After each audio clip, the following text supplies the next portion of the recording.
This is going to be a video tutorial on how to block unknown account messages on WhatsApp. I will be using the desktop app on a desktop PC for this.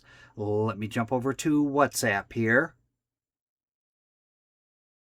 I have WhatsApp opened up now. To block unknown account messages on WhatsApp, first thing you want to do is open up Settings. I'm going to go off to the lower left-hand corner, down to my little profile icon. I'm going to click on that. Then I'm going to go up to where it says Privacy. I'm going to click on Privacy.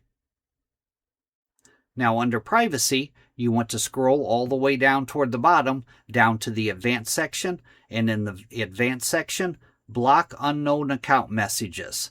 It tells you a little bit about it here. There is a Learn More button here. To enable that, you would just toggle this on, and to disable it, you just toggle it off. That is how to block unknown account messages on WhatsApp. Thanks for watching.